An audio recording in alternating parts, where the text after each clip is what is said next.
The Beatles!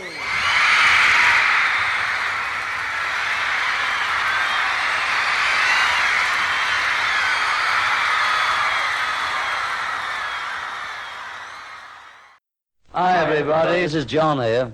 This is Paul, George, and Ringo. And we're very happy to be on your program once again. Hello everyone, this is Steve Marinucci welcoming you to another Beatles News Briefs. And it's been a while, and we hope that you're fine on your end, and we are too, because we're here. We thought we would, on this return show, take a look at 3 recent new releases by the solo Beatles. One by Ringo, one by Paul, and one by John. Let's start with Ringo's Zoom In, which was recorded between April and October of last year and came out in December. He released Here's to the Nights ahead of the 5-track EP, and there's no surprise there since it featured a wealth of guest stars, including some guy named Paul McCartney. It's a nice ballad, and we can see why he spotlighted it because of all the named guest stars. Besides Paul, there's Joe Walsh, Sheryl Crow, Dave Grohl, Lenny Kravitz, Ben Harper, and Steve Lukather, among others. And starting with an upbeat song has been Ringo's formula on his recent albums, and this time he didn't. This is a ballad.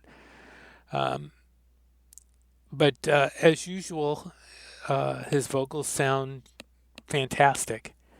How does he do it for, how old is he now? And you can't miss Paul McCartney shouting in on the backing vocals there, making his voice known. Zoom In, Zoom Out, which kind of is the title of the EP Zoom In, is incredible. And I'm surprised actually that didn't get more of the spotlight that it did. Robbie Krieger is on guitar, if you can't tell, Doors fans, and he just sounds superb. This track is like the Beatles meets the Doors, which is something that never happened, but boy, after hearing this, you wish it could have. The song is great. It also features Benmont Tench on keyboards and Amy Keys and Wendy Wagner with some nice work on background vocals. The next song, Teach Me to Tango, is a party rocker with some nice guitar work, though it's not as distinguished. Distinguished is probably the wrong word. It's probably not as as interesting as the other 2 tracks. Waiting for the Tide to Turn is a very soulful song, not surprising since Nathan East is on bass, and it's a nice ode to reggae, which you don't hear Ringo do very often. He's talked about his love of reggae in the past. The final song, Not Enough Love in the World, is Ringo's trademark to Peace and Love, which he's been doing all along. All in all, this is a nice set that shows Ringo is keeping his music alive and well. It'll be interesting to see what he takes when he goes back out on the road. And I think the song Zoom In, Zoom Out is destined to be a Ringo classic. Okay, next we're going to talk about Paul McCartney's McCartney 3. And for all the upbeat and unity of Ringo's Zoom In, McCartney 3 just doesn't have the same cohesiveness. McCartney 1, of course, was fantastic. It was the first McCartney solo album. It came out of the blue. It was rough around the edges, but it was just tremendous. McCartney 2 was more of an experiment that got mixed reviews, although it wasn't bad. McCartney 3 continues to be a rough edge type of thing, and it's basically continuing what he started on Egypt Station, which was a disappointment to us because it went in so many directions. The roughness of Egypt Station is multiplied here, and the vocals just don't sound better for it. For example, Longtail Winter Bird, which opens the album, should have finished it, not started it. Too many of the songs, like Slidin' and feeling sound unfinished and like demos. But, maybe that's the point. Considering the circumstances it was made under, maybe some allowances should be made, and, we're going to acknowledge that. So we'll consider McCartney 3 a side project. We'll look forward to the next one. But it's interesting that Paul has gotten other musicians to redo tracks for Reimagined, which has just come out so soon after McCartney 3 has been released. Does Reimagined make the songs more legitimate? Somewhat. We've only heard a little of it, but it's too bad more of the flavor of Reimagined didn't happen with McCartney 3. And finally, there's the John Lennon Plastic Ono Band Ultimate Collection, a great look back at one of the best solo albums by a former Beatle.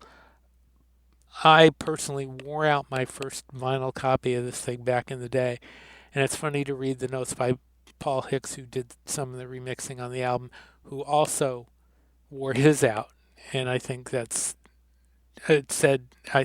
lot of people did. The set is respectful to the original album with outtakes, raw studio mixes, evolution mixes, demos, and jams, which was Yoko's wish. She had a big say, of course, in how this thing was put together.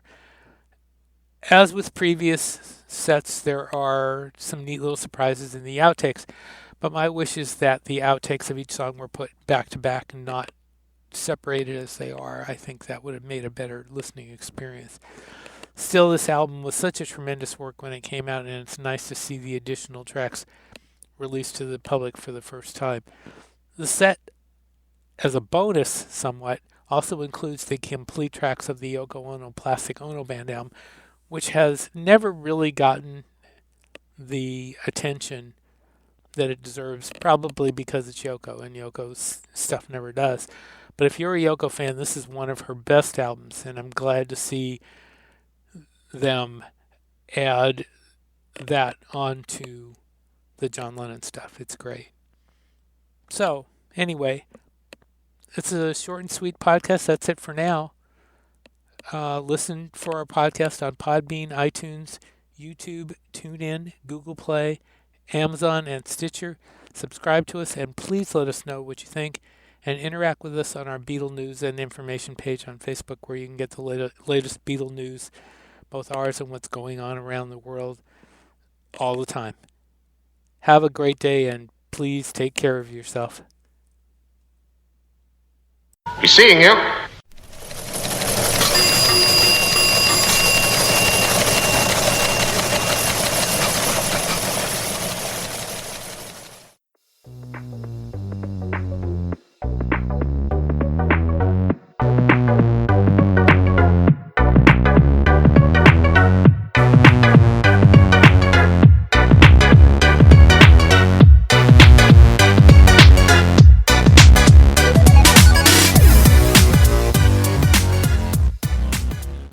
Keep that one. Mark it fab.